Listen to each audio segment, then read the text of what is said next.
Bonjour à toutes et à tous. Bonjour Thierry. Bonjour Nous avons Nicolas, plaisir bonjour ce tout le monde. matin à vous retrouver pour un nouveau webinaire qui est plus particulièrement dédié aux formalités. Alors, avant que l'on rentre dans le vif du sujet avec le spécialiste des formalités qui a répondu favorablement à notre demande et que je vais laisser se présenter, comment réussir ces formalités? Voilà un petit peu le thème que nous souhaitons aborder ce matin. Mais avant de rentrer effectivement dans ce détail, Thierry, est-ce que vous pouvez nous dire qui vous êtes plus simplement? Oui, avec grand plaisir. Bonjour Nicolas, bonjour à toutes et tous. Merci de me recevoir dans vos locaux, mon cher Nicolas. Alors, en quelques mots, donc, je m'appelle Thierry Bertheux, je suis formaliste depuis 1997. J'ai donc travaillé dans deux études assez importantes sur Paris et j'ai rejoint l'étude de Maître Rebera il y a un petit peu moins d'un an. Donc, c'est une étude un petit peu plus à taille humaine, hein, puisque nous sommes notaires inclus, 14 personnes, Oui, très avec bien. donc Maître Rebera qui est notaire On associé. est donc dans la moyenne nationale, là, au niveau C'est ça, collaborateur. voilà, avec des notaires salariés, bien Oui, oui. évidemment, et puis derrière des collaborateurs. Préalablement à mon entrée donc, dans le notariat, j'ai également travaillé 13 ans au ministère des Finances et plus particulièrement en conservation des hypothèques au 9e et 7e bureau de Paris à l'époque. D'accord. Donc, c'est intéressant ce parcours parce que, du coup, Thierry est quelqu'un qui a vécu les formalités de l'intérieur et de l'extérieur. Donc, en étant dans les études et en étant au service de la conservation des hypothèques, au SPF aujourd'hui, puisque les conservations n'existent plus, ça nous permet d'avoir une vision à la fois devant et derrière la scène, à la fois backstage et à la fois sur la scène, C'est ça. de manière à avoir tous les tenants et les aboutissants. Alors, avant que l'on commence, vous pouvez, mais vous l'avez déjà commencé, vous pouvez poser des questions tout au long du webinaire. Nous aurons plaisir à y répondre. Donc, n'hésitez pas à nous envoyer vos questions. Nous les voyons en direct live et nous y répondrons, sachant qu'en fin de webinaire également, nous avons 10 minutes, un quart d'heure qui sera dédié entièrement aux questions que vous pouvez avoir sur les propos que nous aurons tenus avec Thierry. Alors, attaquons tout de suite sur le comment réussir les formalités. Comment réussir les formalités et Thierry, plus particulièrement, ça va être le sommaire de notre intervention, avec tout d'abord le rôle du formaliste dans l'étude et dans le triptyque clé, puisque l'on va voir qu'aujourd'hui, il y a véritablement un triptyque clé entre les différents collaborateurs d'une étude. Quelle formalisation des actes via téléacte et quelle formalisation via la méthode traditionnelle, puisqu'on sait très bien que des actes restent formalisés papier, entre guillemets, d'une part parce que parfois les solutions de rédaction d'actes empêchent de téléacter, d'autre part parce qu'il y a un grand nombre d'actes qui restent en dehors du périmètre téléacte. Exactement, c'est le champ téléacte qui est plutôt limité. Exactement. On va s'appesantir également, plus particulièrement, sur les bonnes pratiques et sur la journée type. On va demander à Thierry quelles sont les habitudes, les routines et quel est son calendrier, en fait. Ce sur quoi on doit s'appesantir lorsqu'on est en train de soit informaliste, soit lorsqu'on est notaire et qu'on réalise nous-mêmes nos formalités. Je rappelle que moi, dans la première étude dans laquelle j'étais notaire, je réalisais personnellement mes formalités. Je n'avais pas de clerc aux formalités, donc c'était chaque rédacteur qui créait ces formalités. À l'époque, c'était monnaie courante. C'était monnaie courante. Hein. Donc, les copies hypothécaires et les copies pour publier n'ont pas de secret pour moi à l'époque. Et c'est là où l'expertise de Thierry est importante, on va voir également, on va s'appesantir sur les attentes de l'autre côté du miroir, c'est-à-dire qu'est-ce qu'attend de nous le SPF en fait. Hein. Pourquoi de temps en temps il y a des incompréhensions et comment essayer d'éliminer ces incompréhensions lorsqu'on est dans l'étude. Et enfin, la partie questions-réponses. Alors, le son étant revenu, je pense, chez la plupart de nos internautes, nous allons pouvoir… Pas tout à fait. Toujours pas de son. Christelle. Oui, Christelle qui n'a pas de son, mais malheureusement, on va pas… Alors, il y aura la possibilité également de revoir ce webinaire sur quoi d'ailleurs? Sur YouTube. Hein, il sera enregistré, le webinaire est enregistré et il pourra être visionné sur YouTube. Alors, revenons sur le triptyque clé au sein de l'étude et sur le rôle du formaliste. Pourquoi un triptyque et quand est-ce que ce triptyque finalement a pris naissance alors qu'autrefois on avait une séparation forte entre les rôles de chacun? Il y avait parfois même des difficultés de communication entre les trois membres du triptyque. Et pourquoi aujourd'hui il y a cette nécessité absolue d'avoir une étroite collaboration entre les trois, Thierry? Ah bien, aujourd'hui, il est certain qu'avec avec l'avènement de l'informatique et notamment de Téléacte, la rigueur qui est demandée notamment aux clercs et aux rédacteurs, hein, au sens très large du terme aujourd'hui, va nécessiter effectivement une parfaite imbrication et surtout une parfaite gestion de la suite de la rédaction.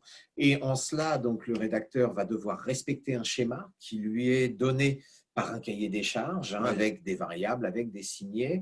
Et donc, son travail va avoir une implication directe sur le travail du formaliste, qui va donc recevoir cet acte en version dématérialisée dans un premier temps.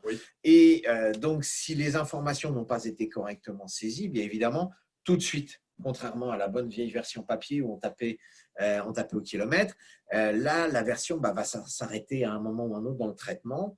Et ensuite, eh bien, l'imbrication avec le comptable. Et effectivement, quel que soit le document qu'on va devoir envoyer aujourd'hui, l'imbrication par un lien avec la comptabilité est obligatoire. C'est ça. Avant, on rédigeait un acte, on faisait nos demandes de réquisition, des choses comme ça, on les déposait. Et puis voilà, aujourd'hui, on est d'abord dans un lien totalement imbriqué entre ces trois modules qui sont l'un fait, donne à l'autre, qui transmet au troisième et que ça revient. Ça veut dire qu'il y a une étape préalable à toute rédaction que nos internautes doivent avoir en tête, c'est le respect du remplissage des fiches de la solution de rédaction d'acte, parce que si ces fiches ne sont pas remplies, l'acte ne va pas pouvoir aller chercher les informations nécessaires à sa bonne rédaction. Effectivement. Alors, dans certains cas, on peut compléter notre acte directement au sein du document Word, certes, mais le risque que l'on a dans cette hypothèse-là,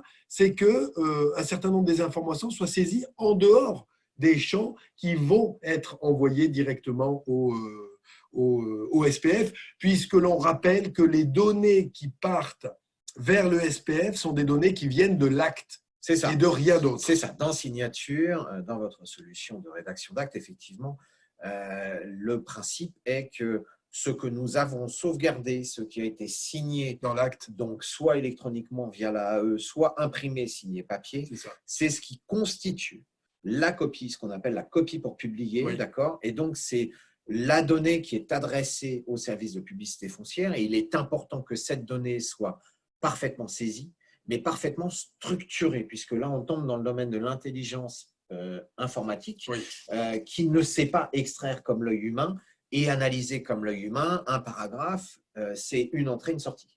Voilà. Donc ça, c'est essentiel. Alors, on le disait autrefois, il y avait des tensions parfois entre les clercs, les formalistes et les comptables. Aujourd'hui, cette tension a diminué parce qu'il y a une imbrication complète du rôle de chacun pour arriver à un objectif commun qui est la publication de l'acte au service de la publicité foncière. C'est ça. Et avec la mise en place du caractère obligatoire, notamment pour les ventes, de la télépublication, qui a été évidemment une révolution dans notre métier. Donc, certains s'y étaient préparés, d'autres un petit peu moins. C'est vrai qu'on a, au niveau des services formalités, en tous les cas, eu une période assez compliquée où on est passé du libre service, où chacun pouvait choisir je télépublie ou je ne télépublie pas, à une obligation stricte donnée. C'est ça. Parce qu'à un moment, il fallait bien la faire. Malheureusement, on ne pouvait pas y couper. Et c'est vrai que cette obligation stricte a fait que les habitudes rédactionnelles ont dû être un petit peu modifiées. Ajustées. Voilà. Alors, justement, si on avance un peu dans la formalisation des actes et dans la chaîne de production, vous nous avez communiqué ce schéma qui émane de la DGFiP, en fait, et qui rappelle un petit peu le fonctionnement des flux financiers et des flux de données dans le principe téléacte.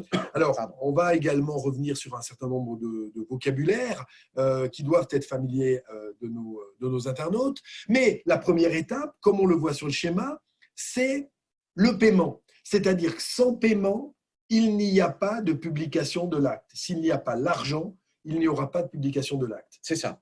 Alors, au-delà de la publication de l'acte, il n'y a plus aucune télétransmission acceptée s'il n'y a pas eu préalablement un avis d'opérer. Oui. D'accord ? Donc, ça marche, évidemment, c'est appliqué pour les publications, mais c'est également appliqué pour tout ce qui est téléréquisition ou demande de copie dématérialisée aujourd'hui. Oui, alors la méthode qui consistait à avoir une cagnotte au service de la publicité foncière au nom de l'étude, on oublie aujourd'hui. Chaque opération a son avis d'opérer et chaque opération doit avoir la provision. S'il n'y a pas de provision, il n'y a pas d'opération. C'est ça. C'est ce que vous voyez sur la gauche du schéma. Ici, logiciel de rédaction d'actes. On a, donc, par la comptabilité, l'envoi d'un flux financier via la Caisse des dépôts, CDC EDI, le paiement, donc le constat du paiement, la Banque de France, et l'argent va être adressé via les finances publiques au service de la publicité foncière. Qui, constatant ce paiement, va pouvoir recevoir des éléments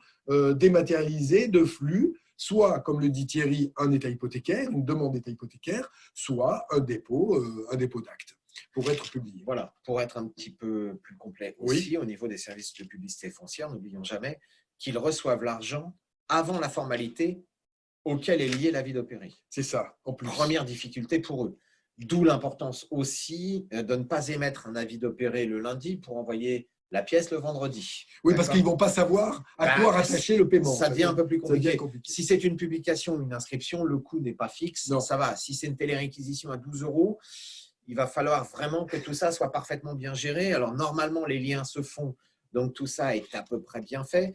Malheureusement, il peut y avoir quelquefois des petits grains de sable dans les rouages qui font que… Voilà. Alors, pour rappeler le principe de fonctionnement, on a rédigé, on va partir sur une publication, sur une télépublication. Plus intéressant. Exactement. On va rédiger l'acte. Cet acte va faire l'objet d'un avis d'opérer, un paiement, des droits d'enregistrement et de toutes les sommes, les plus-values ou autres qui sont attachées à cet acte.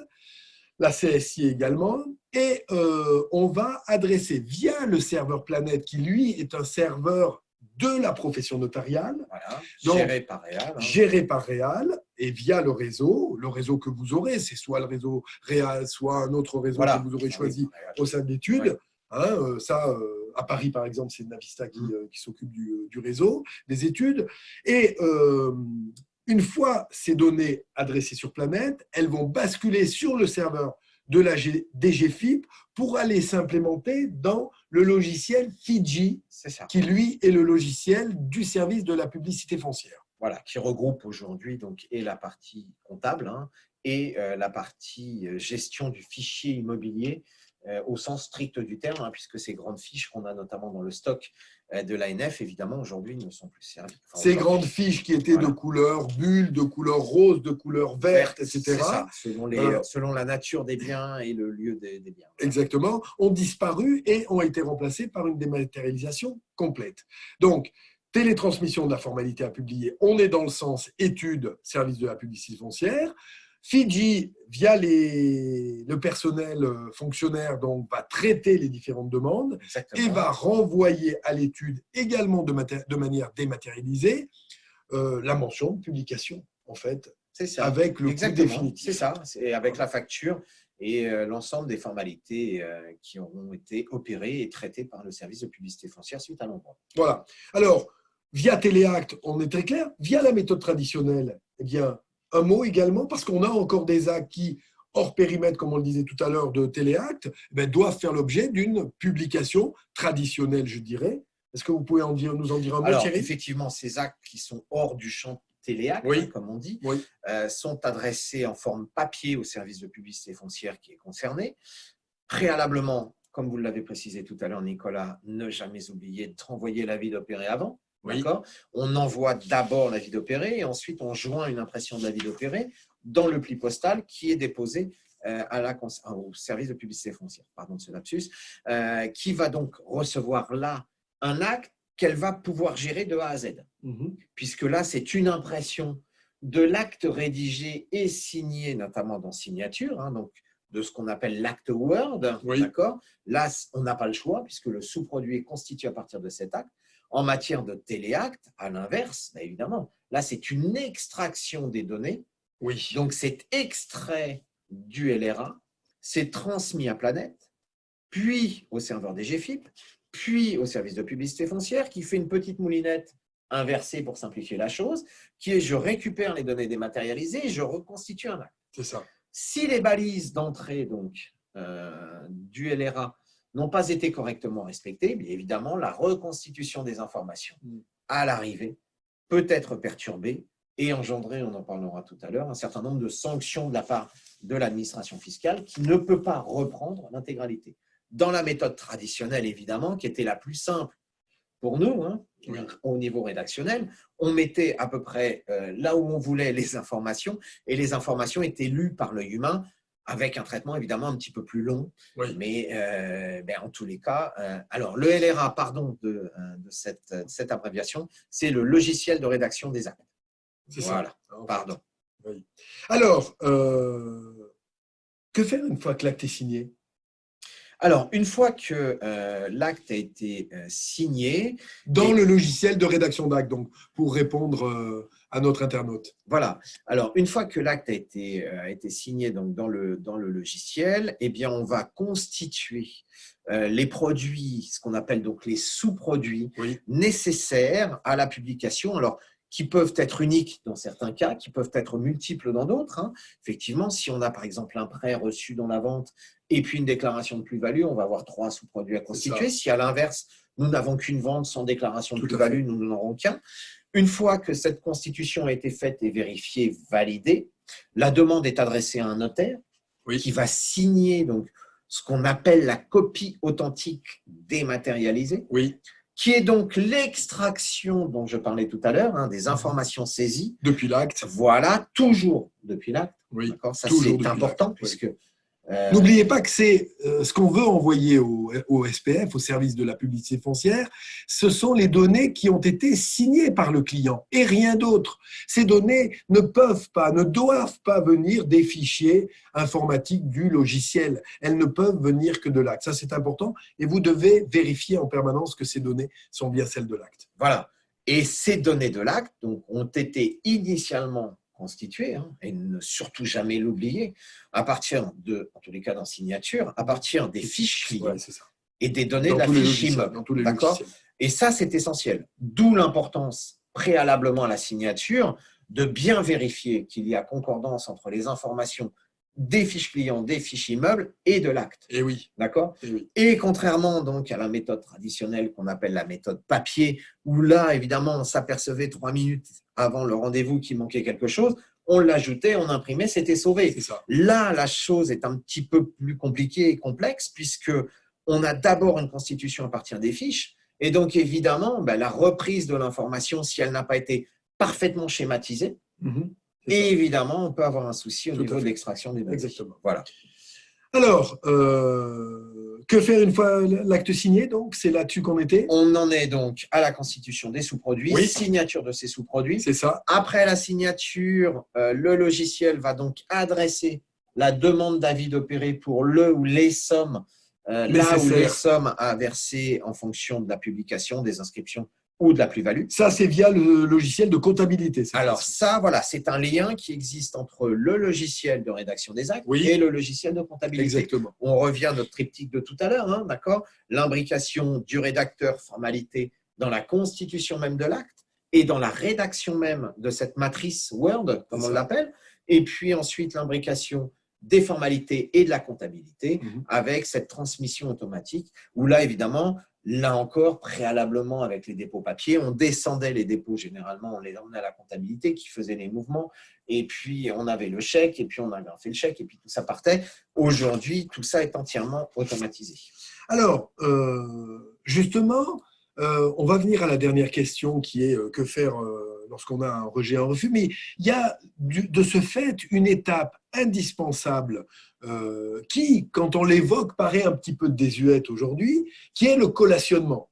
C'est-à-dire que on a tendance à oublier une étape qui était omniprésente dans le notariat du siècle dernier et qui aujourd'hui a petit à petit un peu disparu. Ce collationnement, qu'est-ce que c'est finalement et pourquoi est-ce si important, Thierry? C'était, enfin au départ, en tous les cas, c'était un peu la genèse même du rôle du formaliste. Oui. C'est-à-dire que le rôle du formaliste était non pas, comme disaient les anciens des formalités, de refaire l'acte, parce que notre travail, ce n'est pas de refaire les actes, notre travail, c'est de vérifier les actes. Et c'est vrai que dans le cadre de cette vérification, et on en parlera tout à l'heure dans ma journée type, vous verrez que j'y attache une certaine importance. C'est aussi une déformation de mon expérience passée à la conservation des hypothèques qui fait qu'aujourd'hui, je passe encore beaucoup de temps à collationner les données qui ont été saisies avec des justificatifs, avec d'autres documents divers et variés. Donc, je collationne à partir de mon acte et à côté de mon acte, je vais avoir les pièces qui m'ont permis de constituer le dossier. Exemple, l'état civil, le cadastre, le titre de propriété, la fiscalité, etc. Exactement. Tous ces aspects-là. Et il faut les regarder.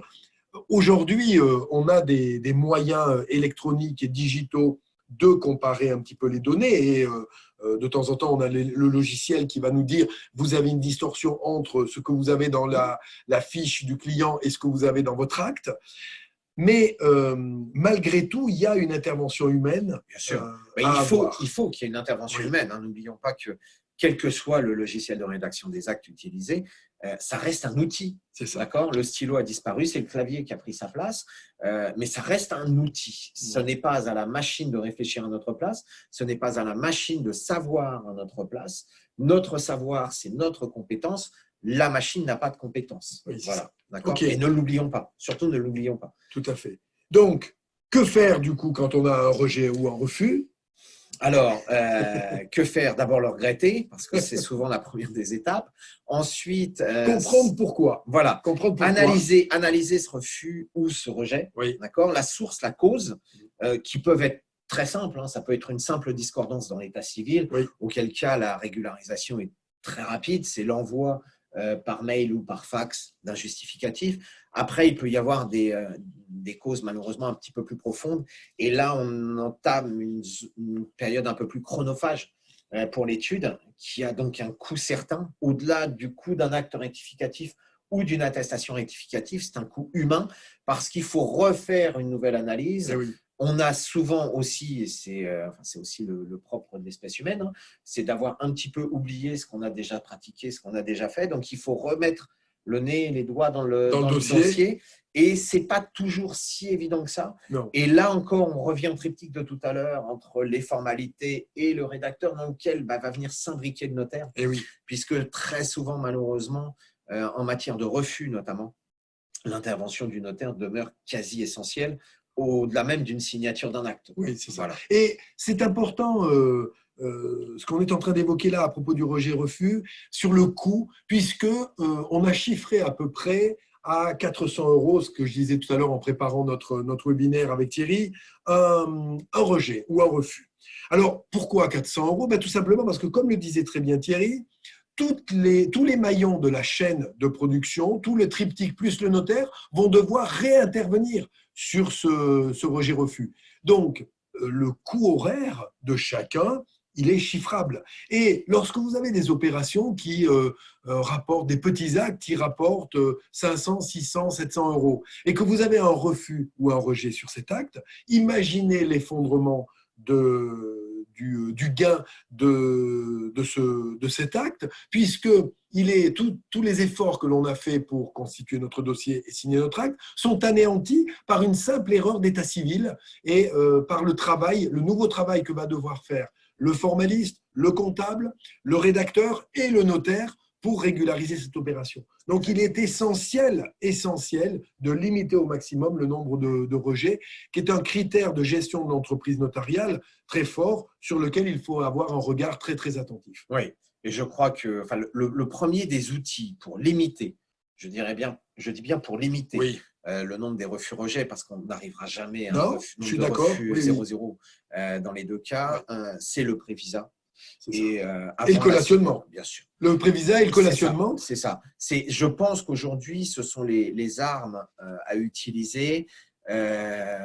Pendant assez longtemps, il y avait des clercs principaux, comme on les appelait, qui faisaient un petit peu de visa avant signature des actes.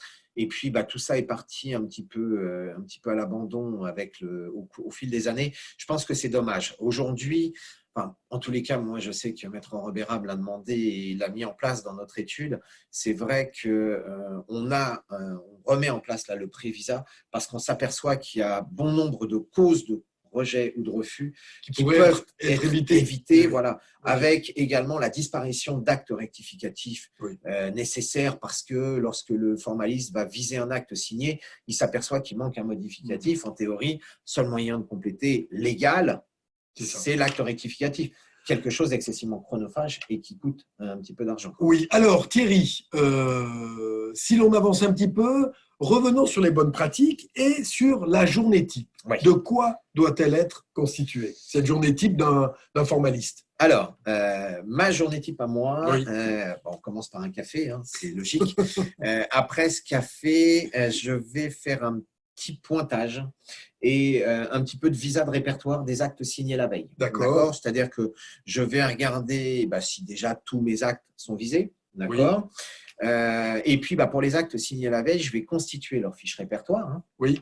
Parce que le répertoire demeure aujourd'hui un registre essentiel dans la vie d'une étude. Hein, tout le monde sait bien à quoi sert le répertoire. C'est le registre qui permet de reconstituer un acte en cas de destruction de ce dernier. Incendie, inondation. Nicolas, nous avons Hélène qui nous demande ce que c'est que le prévisa. Alors, le prévisa est cette procédure, on va dire, qui consiste à transmettre l'acte avant la signature au client, soit une personne attitrée dans l'étude, comme je le disais tout à l'heure, Hélène, en ce qui me concerne, dans tous les cas, c'est moi qui suis en charge du prévisa pour l'étude à la demande de Maître Robéra. Et donc, je vais regarder l'acte, je vais vérifier un certain nombre de choses, faire donc un collationnement avant signature qui n'empêchera pas un collationnement après signature, parce que, évidemment, la règle, c'est ce qui est prévisé ne doit pas être normalement modifié ou ce qui est modifié, on doit en être informé pour que le prévisa devienne aussi quelque chose de rentable dans la suite du circuit, hein, puisque c'est aussi la notion de rentabilité qui demeure intéressante aujourd'hui. Oui. Et c'est vrai que ce prévisa va nous permettre de détecter avant même la signature par les parties d'éventuels oublis ou omissions ou erreurs. Et donc de les corriger sans avoir à faire un recours à un acte rectificatif. Dans l'organisation de Thierry, c'est lui qui fait ce prévisa, cette prévalidation. Dans une autre organisation, ça peut très bien, et ça parfois c'est imposé de cette manière-là, le rédacteur lui-même qui, une fois que tout est rédigé, eh bien, reprend l'ensemble de ces pièces et collationne, comme on le disait, en fait, les pièces avec, je vais prendre les extraits d'actes de naissance et je vais vérifier que j'ai bien les bons prénoms dans le bon ordre, j'ai bien le bon cadastre, j'ai bien le bon prix, etc. Et cette phase-là, c'est vrai qu'elle est essentielle et qu'on a eu tendance, comme on le disait tout à l'heure, un peu à l'oublier, et il faut la remettre au cœur des préoccupations des études. C'est vrai que, comme on l'a dit, cette notion même de collationnement et de vérification a été un petit peu trop, en tous les cas à mon goût, et je pense que ça sera l'opinion d'un certain nombre de mes collègues formalistes, un petit peu trop à mon goût mis à l'écart, et on est tombé dans le « c'est la machine qui le donne, donc la machine, elle ne se trompe pas ». Oui, je disais tout à l'heure à Thierry que j'ai un de mes collaborateurs qui me dit souvent, mais le problème, très souvent, il n'est pas dans la machine. Le problème, il est très souvent entre le dossier de la chaise et le clavier. Et c'est dit sur le ton humoristique, mais c'est tout à fait ça. Et c'est vrai que la machine n'est pas responsable de tous les maux de la Terre. Et nous aussi, en tant qu'humains, en tant que notaire, on doit, en tant que formaliste, on doit contrôler un certain nombre de choses. C'est notre mission, c'est notre rôle. C'est exactement cela. C'est précisément ça. Si on revient sur la journée type, donc… Voilà. Alors, ma journée type, donc, ça va être du visa et de la vérification de mon répertoire, avec évidemment les informations essentielles de l'acte, plus, comme le précise un de nos participants, effectivement le contrôle des droits sur État et de la fiscalité, Oui. puisque Oui, oui. au-delà du contrôle des droits sur État, effectivement, on va savoir quelle est la fiscalité liée à l'acte et sa formalisation postérieure à opérer, soit en service de publicité foncière, soit en enregistrement, soit en mixte, oui, c'est ça. puisqu'on peut aussi en avoir encore un petit peu, de moins en moins, mais pourquoi pas. Ensuite, bien c'est vrai que dans le cadre de cette vérification, je vais donc ensuite apposer un visa sur la fiche de l'acte. Après, je vais faire une petite vérification de ce qu'on appelle le répertoire brouillon ou brouillard. Moi, Oui. je le fais à partir des actes signés dans le logiciel, qui me permet donc de savoir ce qui a été signé la veille et de ce que j'aurai donc à formaliser. Tout à fait. Un petit peu, Souvenez-vous que le répertoire brouillon n'a pas de base légale. Il n'existe pas. C'est une tradition notariale qui, pour simplifier et pour éviter les erreurs dans le répertoire officiel, a mis en place le répertoire brouillon. Mais ce répertoire brouillon n'existe pas et chaque acte qui est signé doit théoriquement, au jour le jour, être consigné au sein du répertoire officiel. Voilà. Maintenant, Avec un petit délai, on va dire, qui nous est accordé alors pour le visa de l'acte au lendemain de la signature, c'est ça. En jour ouvré, bien sûr. Oui. On ne nous demande pas de venir travailler ni le samedi ni le dimanche ou les jours fériés pour le faire. Mais c'est vrai que normalement, le lendemain de la signature de l'acte, normalement, maximum. Voilà, le visa doit être porté sur l'acte. Et donc, ce registre, ce répertoire ne doit plus pouvoir être modifié. Exactement. Après l'intervention du visa. Voilà. Lorsque j'ai fait donc ces deux petites premières opérations, je vais attaquer la grosse partie de mon travail de formaliste, qui est donc ce que moi j'appelle le visa des actes, donc qui est la vérification. Oui. Et là, c'est vrai que je vais reprendre, notamment pour les ventes, la partie normalisée de A à Z, de la première à la dernière ligne, et tout refaire, tout reparcourir, comme si rien n'avait été fait avant, c'est-à-dire que je vais pointer les états civils, je vais vérifier l'état hypothécaire avec les charges, avec toutes les références de publication. Je vais ensuite vérifier le prix, les modalités de paiement du prix, si j'ai un prêt, si j'ai pas de prêt, si j'ai une garantie hypothécaire ou si j'en ai pas. La propriété jouissance, parce qu'elle a une incidence directe sur la fiscalité, les quotités acquises, évidemment. Vérifier qu'il y a une parfaite concordance entre le prix ou l'évaluation et ses quotités. Ensuite, la partie déclaration des plus-values. Oui. Déclaration fiscale, déclaration des plus-values. Déclaration fiscale, vérification du service des impôts, oui, la CSI, choses. CSI, Calcul des droits en fonction de la nature du bien, sur la région parisienne, si je suis en usage d'habitation ou pas avec cette fameuse taxe additionnelle. Enfin bon, voilà, le travail très fiscal, qui était aussi le travail de base d'un formaliste à l'époque, d'accord, qui aujourd'hui, alors, est partiellement simplifié avec les logiciels de rédaction d'actes, puisque dans les logiciels de rédaction d'actes, en fonction des choix dans la trame, évidemment, on a un certain nombre de présélections qui descendent et dans signature, on a même un certain nombre de pré-propositions de tarifs qui sont faites. Voilà. Alors, on a une question pour les actes électroniques, comment faire apparaître la mention droit d'enregistrement sur État sur une copie authentique électronique? Mais c'est très simple, c'est-à-dire que le paragraphe doit être dans l'acte. Alors, le paragraphe doit être dans l'acte et il y a une pseudo-doctrine qui est plus ou moins mise en place, qui serait une mention postérieure déposée au MICEN de mention de droit d'enregistrement. Oui, si on l'a oublié. C'est ça. Mais effectivement, vous avez raison de revenir sur ce fait. À l'étude, moi, j'avais adopté la méthode consistant à dire, je pense notamment au droit d'enregistrement sur État de 25 € là, dans les notoriétés ou ce type d'actes, qu'on avait un peu tendance à oublier dans les actes électroniques. Donc, du coup, nous avions pris pour parti de l'intégrer directement dans nos trames d'actes, de manière à ce qu'on ait toujours ce droit d'enregistrement sur État au sein du corps de l'acte et qu'on n'ait plus de mention complémentaire, comme le dit Thierry, à signer, en fait. Parce que sinon, on revenait sans arrêt sur le… C'est le souci, mais là, on atteint aussi la limite de l'acte authentique électronique tel qu'on peut le comparer à l'acte papier. C'est-à-dire que, n'oublions pas, on a changé de support. Ce changement de support ne change pas son contenu. Préalablement, le droit sur État qui était porté par un tampon n'excluait pas l'énoncé de la fiscalité de l'acte au corps de l'acte. L'acte devait toujours être déclaré sur État. Ensuite, le montant n'était pas forcément précisé. Mais la nature même de la fiscalité d'enregistrement sur État devait être précisé dans l'acte. On avait essayé la méthode consistant à apposer un coup de tampon sur l'écran de l'ordinateur, mais on s'est rendu compte très vite que ça ne marchait pas. Voilà, et puis au bout d'un moment, le correcteur était un peu trop épais, toujours au même endroit. Voilà. Tout à fait. Alors, si on revient maintenant sur voilà, les bonnes habitudes et routines. Alors les bonnes habitudes et routines, moi j'utilise beaucoup les outils que sont les parapheurs. Voilà. C'est ça. Ces parapheurs me permettent de vérifier que mes actes sont bien déposés. Alors, qu'est-ce que c'est que les parapheurs? Alors, les parapheurs sont des modules dans signature, oui. On en a plusieurs. Hein.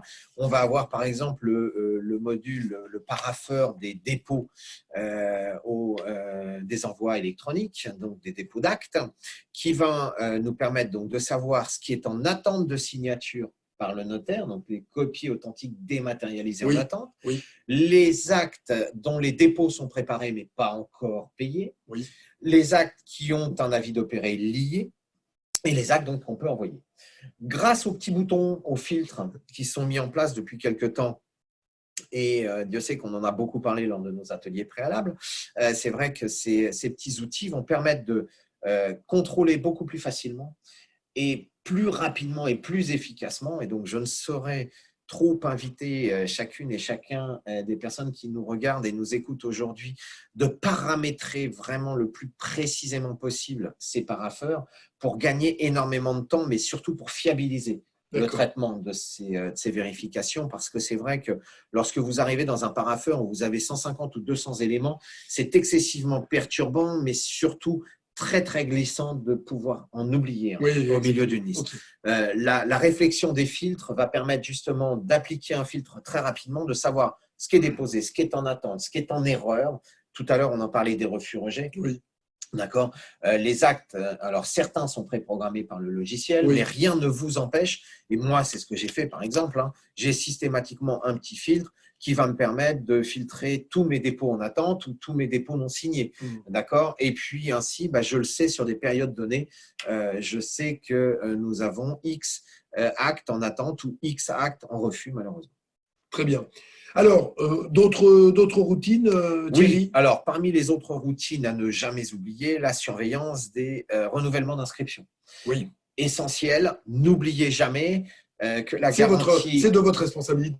Alors, c'est notre responsabilité directe, notamment dès lors qu'il ne s'agit plus de banques ou de professionnels du crédit. N'oublions pas qu'en matière de vente en état futur d'achèvement ou de rente viagère, la responsabilité du notaire est directement engagée si l'étude laisse périmer l'inscription.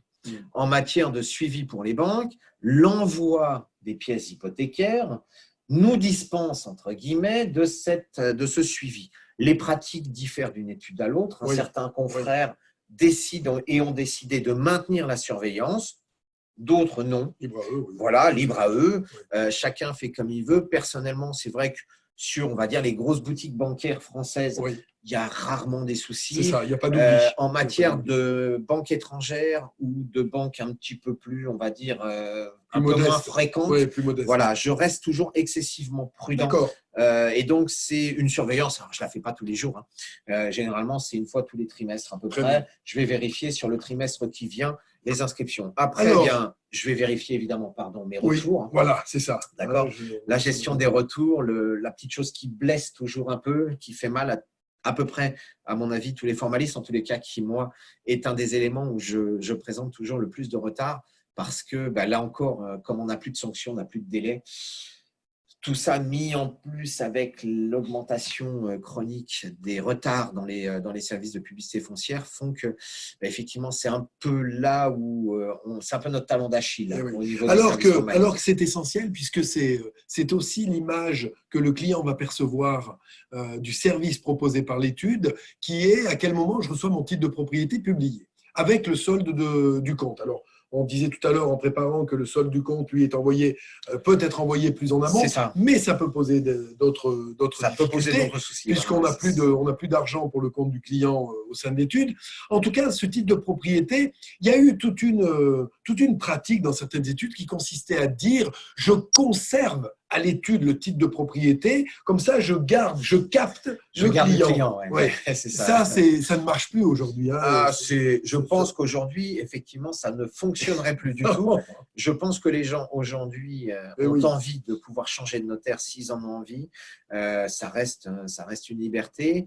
Et c'est vrai qu'on est aussi aujourd'hui peut-être un petit peu moins dans cette optique du notaire tel qu'on a pu le connaître, même si ça reste encore dans certaines études, on le rencontre encore. Pratiques. Voilà. Mais, par contre, ce qui est très qualitatif pour l'étude, c'est de recevoir pour le client son titre de propriété extrêmement rapidement. Et du coup, ce travail, tenant compte des retards des SPF sur le plan national, il y a des disparités considérables. Hein, parce qu'il y en a qui arrivent à avoir plus d'1 an de retard. Hein.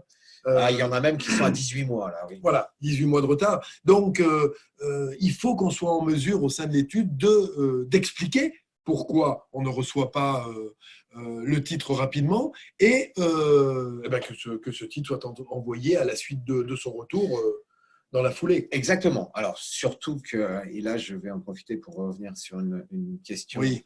Du délai de traitement, on l'a dit. Voilà. Mais envoi électronique. L'envoi électronique, à ce jour, aucun texte ne nous dispense d'envoyer un titre papier. Alors, je suis tout à fait d'accord avec vous quant à l'envoi électronique d'une copie authentique revêtue d'une mention électronique de publication.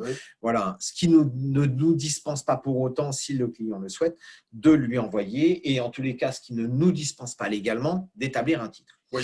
Après, là, le débat est ouvert. Et tout à l'heure, on en parlait au niveau de l'AE. Officiellement, la copie authentique électronique n'existe pas. Pas encore. Pas encore. Voilà. Alors, effectivement, elle est en train. Je reviens sur l'autre réflexion. Effectivement, envoyer une copie tout de suite après la signature d'un AE, pourquoi pas, mais ça ne constitue pas un titre de propriété. Ça constitue un titre signé. Ça n'est pas un titre de propriété puisqu'il n'y a pas de mention de publication sur ce titre. Et donc, la mention de publication est un des éléments constitutifs quand même du titre de propriété du client. Et oui, voilà. C'est l'opposabilité au tiers qui est garantie par cette mention. C'est ça, c'est la seule preuve qu'on ait effectué les formalités hypothécaires. Et qu'on ait bien payé l'intégralité des droits qu'on a prélevés au client. Parce que rappelons tout à fait quand même que c'est ça aussi. Voilà. Et sinon, pour finir sur mes petites routines, évidemment, ne pas oublier également entre le 1er et le 15 de chaque mois au plus tard, d'accord, la validation du répertoire et l'impression surtout de ce répertoire officiel du mois qui précède, puisque logiquement, au moment du paiement sur état, votre répertoire doit être visé lors d'inspections notamment. On va vous le demander. Très souvent, voilà, les inspecteurs, si on est le 9 ou le 10, il n'y a pas de problème. Si on approche un petit peu plus du 15, on commence à se poser un petit peu de questions, puisque là, on a toujours un petit doute potentiel sur. Voilà. C'est ça. Alors, on a vu les bonnes habitudes et les routines. Est-ce qu'on peut parler du calendrier qui entoure l'ensemble de ces formalités et les jalons que l'on peut avoir dans le cadre de ce service formalité? Oui, alors les jalons, le premier des jalons, c'est à la fin du mois de février, au plus tard. Oui. D'accord. Et là, on est en plein dans la période. Ne jamais oublier de déposer son répertoire officiel au greffe du tribunal civil. D'accord. C'est obligatoire. Je ne m'étendrai pas sur les méthodes d'impression, sur feuille cotée ou paraphée ou pas du répertoire. C'est un grand débat dans la profession. Voilà, donc chacun là encore demeure de faire comme bon lui semble. Sur l'impression du répertoire, je suis 200% d'accord avec Thierry. Et il y a un élément aussi où chacun fait comme bon lui semble, c'est le contenu même du répertoire, sur lequel il est extrêmement difficile d'avoir un consensus. Vous mettez 10 notaires autour de la table, 10 formalistes, et vous aurez 10 versions différentes. Exactement. Exactement. Alors ça, là encore, c'est normal. Hein. C'est ce qui fait aussi un peu le charme du métier. C'est qu'on ne travaille pas non plus, on n'est pas tous stéréotypés.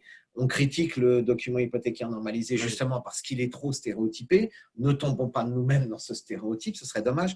Mais c'est vrai qu'aujourd'hui, comme vous le disiez tout à l'heure, Nicolas, avec notamment l'acte authentique électronique, effectivement, le contenu de l'acte est quand même beaucoup plus facilement accessible qu'il ne l'était avant. Oui. La destruction de la minute est quand même beaucoup moins risquée qu'elle ne l'était à une certaine époque. Donc, c'est vrai que je sais que dans certaines études, une pratique un peu de facilité au niveau de la rédaction de la fiche répertoire, tend à la réduire au minimum. Voilà. Voilà. Là encore, ça fera sûrement partie d'adaptation dans le futur. Exactement. Et je pense qu'il faut qu'on fasse preuve aussi un petit peu de pragmatisme à ce Oui, et niveau-là. de modernité, Voilà. en fait. C'est ça, Oui, c'est ça. oui. C'est aussi une question de modernité. Et tout comme pour l'envoi électronique de titres, demain, je pense qu'effectivement, via des systèmes de blockchain ou des choses comme ça, on arrivera effectivement à adresser électroniquement des titres à nos clients et à pouvoir à garantir le que tout. C'est le bon titre. Exactement. Et je pense que effectivement, ça fait partie aussi des petites avancées. Alors, si on poursuit sur le calendrier. Voilà, après, le paiement sur état, Oui. pour revenir également tout à l'heure à l'observation d'un de nos internautes, et effectivement, le 20 de chaque mois au plus tard, ne pas oublier de déposer son droit sur état, d'où l'intérêt de bien annoter son répertoire, puisque son répertoire est bien annoté, miraculeusement, les logiciels nous facilitent la vie, puisqu'à la fin, on a le nombre d'actes et le montant à verser, ce qui est quand même très pratique. Voilà. Et donc, quand on collationne ensuite avec la taxe qui a été faite sur les actes, eh bien, on arrive très souvent, sauf petite omission ou erreur, on arrive très souvent au même total. Et donc, ça permet d'adresser très rapidement le paiement à l'administration fiscale. Oui, c'est quand même le but. C'est de rester en parfaite corrélation. Alors, je reviens une seconde sur cette étape de collationnement auquel vous procédez avant et après la signature. Je trouve que c'est également important, on ne l'a pas évoqué, mais c'est important par rapport à la taxation en fait de l'acte, à la facturation finalement. Puisque si on a bien taxé l'acte, on va se rendre compte qu'on va avoir l'ensemble des émoluments, et des émoluments notamment de formalité, que l'on peut demander au client. Et c'est important parce que si chaque fois que je signe un acte, j'oublie 60 € ou 50 € à la fin de l'année sur chacun des actes que j'ai signés. Si j'ai signé 500 ou 1000 actes dans l'année, vous voyez les sommes considérables que ça constitue. Et ce moyen de vérifier ça, c'est aussi le collationnement de manière à bien corréler toujours notre triptyque par rapport au… Effectivement, c'est le collationnement, c'est aussi un petit peu le rôle du prévisa, c'est de vérifier cette partie fiscalité. Et puis, là, on sort un tout petit peu du sujet, mais c'est vrai que c'est la notion de modèle de taxe qui est importante de mettre en place pour que justement, effectivement, le client est toujours très content qu'on lui rende de l'argent. Il est toujours très mécontent qu'on lui en demande. Même si c'est des petites sommes, voilà, on a toujours du mal à expliquer qu'on a oublié 70 ou 80 € de frais. Donc, ça permet de bien anticiper ça. C'est ça. Alors, on continue, donc, changeons la casquette de Thierry et rendons-lui celle du SPF, de conservation des hypothèques qu'il a bien connu. Voilà. Finalement, je suis très content, là, vous me faites rajeunir de plusieurs décennies. C'est génial. Alors, données structurées, vérification, retour, les trois éléments essentiels qu'on a voulu évoquer aujourd'hui. Quel est le regard du SPF sur cet aspect des choses, sur cet envers du décor ?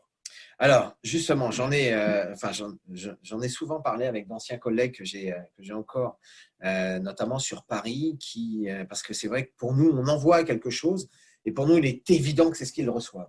Voilà, ça paraît tellement évident. Eh bien non, il faut savoir que ces données dématérialisées, ce sont vraiment des données qu'on appelle… qui s'appellent les données dématérialisées, mais qui sont vraiment des données excessivement structurées.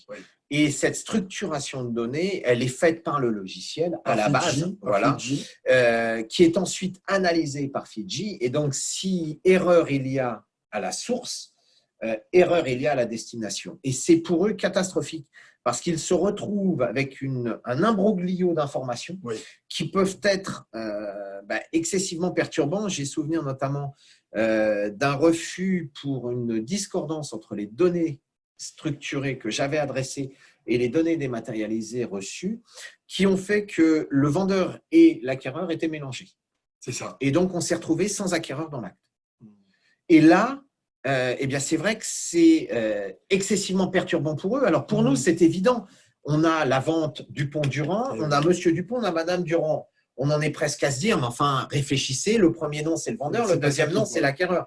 Mais ça, et puis surtout, ils n'ont pas le droit de l'analyser tel quel. Et ce n'est pas ce qu'ils voient. Faites attention, ce n'est pas ce qu'ils voient. Exactement. Il y a une espèce de petite, alors pardon de ce terme un peu familier, mais une petite moulinette qui va prendre les informations reçues et qui va les restructurer. Mais il le restructure par rapport à des entrées et des sorties, hein, des petites balises, hein, des petits crochets qui disent bah là, tu rentres dans une zone, tu sors d'une zone. Mais si on sort jamais de la zone, eh bien tout reste dans la même zone. Absolument. Et effectivement, là, le SPF se retrouve confronté à des données qui sont totalement absurdes, Oui. mais pas parce qu'elles n'ont pas été saisies, tout simplement parce qu'elles n'ont pas été saisies là où elles Bon devaient endroit. l'être. Voilà. Mais vous savez, moi, je vous invite vraiment à prendre contact avec vos SPF respectifs et à leur demander si à un moment donné dans l'année, ils sont en mesure de vous accueillir pour qu'ils vous expliquent un peu leur fonctionnement. Alors, c'est vrai qu'avec les regroupements de SPF, avec les… c'est pas le moment. C'est pas bien le moment en ce moment,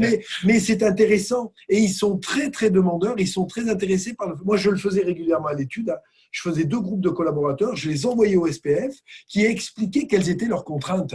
Et comprendre les contraintes du partenaire avec lequel on est en permanence, c'est extrêmement profitable parce que du coup, vous allez voir ce que vous expliquez, Thierry, donc dans ces éléments-là. On a quelques questions, on a toujours voulu savoir ce qui était reçu par les 700 armées avant de répondre. De ce côté-là. Mais contactez-les, appelez-les et vous allez voir que vous pouvez consacrer 1 heure ou 2, ils vont vous consacrer avec plaisir 1 heure ou 2 pour vous expliquer quelles sont leurs contraintes. Oui, alors c'est vrai que l'internaute a raison, hein. Il y a malheureusement des services de publicité foncière où leurs contraintes de temps notamment et des contraintes d'effectifs font qu'ils n'ont pas le temps malheureusement de consacrer beaucoup de leur planning. Mais il faut savoir par exemple que, et là je l'ai vécu il n'y a pas très très longtemps de ça, lors des formations ANF, vous aviez très souvent des intervenants qui étaient issus des services de publicité foncière, oui, d'accord, c'est ça. Et notamment donc ce qu'on appelait avant les chefs de contrôle, hein, qui sont aujourd'hui des chefs de service,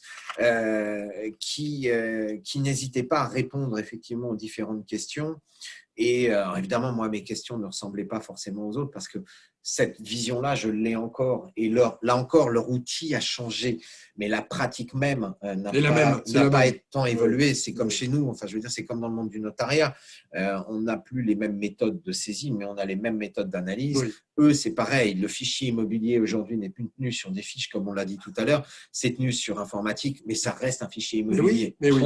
Voilà. Concernant, attendez, je lis la question. Problème également avec les tableaux. Oui. Alors, les tableaux avec suite aux divisions cadastrales. Alors, suite aux divisions cadastrales ou suite à la publication ou la demande de publication d'un document d'arpentage, parce que là, on attaque un sujet très précis. La description que vous devez mettre dans vos actes et la description au jour de signature de l'acte.